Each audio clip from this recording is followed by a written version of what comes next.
know, in your work, you talk so much about changing the narrative, and I loved how you talk about mind shaping is world shaping. Yeah. Can you talk more about that? Yeah. Like, tell us about what you mean by mind shaping and how it impacts the world or the world of work. It starts off, mind shaping is world shaping.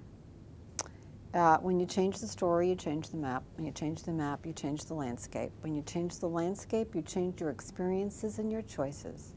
When you change your experiences and your choices, you can change your mind. And when you change your mind, you can change the world. Mm-hmm.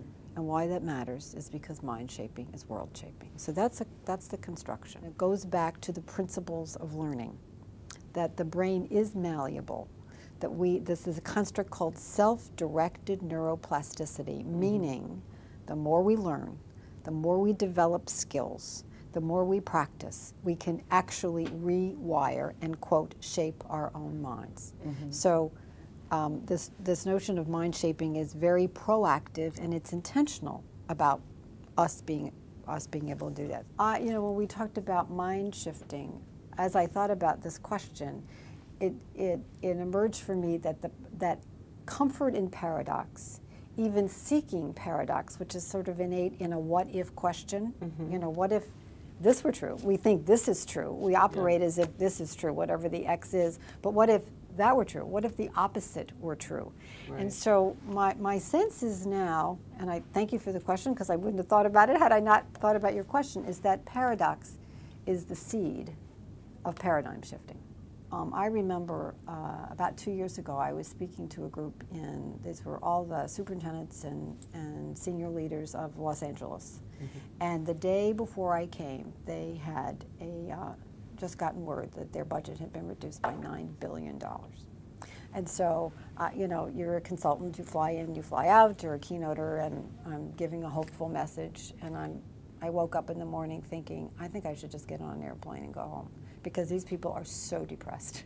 I mean, what can I possibly tell them? So I said to them, you know, I don't want to appear as a Pollyanna, and I'm not cavalier about your loss, but you might think about acting paradoxically now.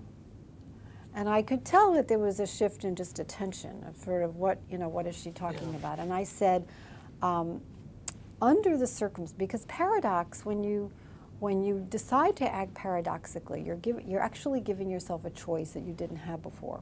And I think that's the other piece of paradox I hadn't thought about until your question. Okay. So if you want to open up space, and you're not, you don't have the knowledge base yet to do your mind shift, mm-hmm. the way you can practice shifting or seed shifting is to say, well, what if I did something else? So I do think paradox opens up the choices. So I said to them, under the circumstances, people will expect you to behave in a certain way. You've just lost $9 billion. They're going to expect you to be angry, so be grateful.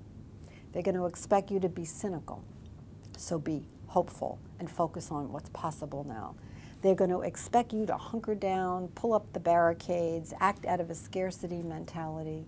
So share your gifts, open up space, act out of abundance, because you may not have abundance of financial resources, but you have an infinite abundance of intellectual and creative resources. Be more generous, be more compassionate, see how you actually can give back.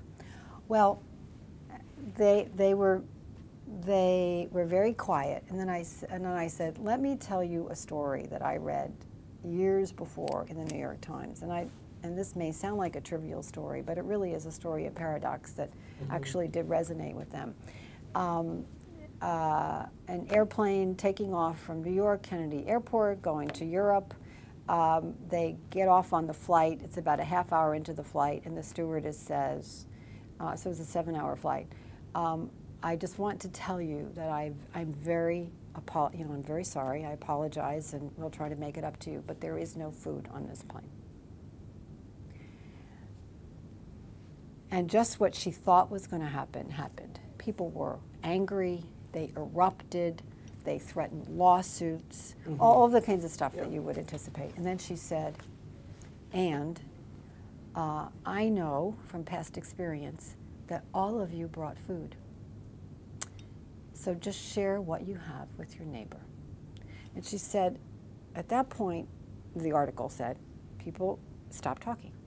And then all of a sudden, they started talking again. Only this time they were laughing, and they were talking to people, and they were reaching across the aisles, and she said food came out of nowhere. There was more food on that flight than they could eat. And that when they landed, people said this was the greatest transatlantic flight they ever had. Yeah. They wrote the articles saying thank you very much. So I mean, it's a hokey. It's not a business story. It's not a corporate story. It's not a learning story. But it is a story of choice.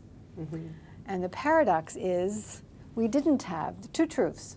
We did not bring food on board, and you brought in your own abundance. Right. And I think it's a good metaphor.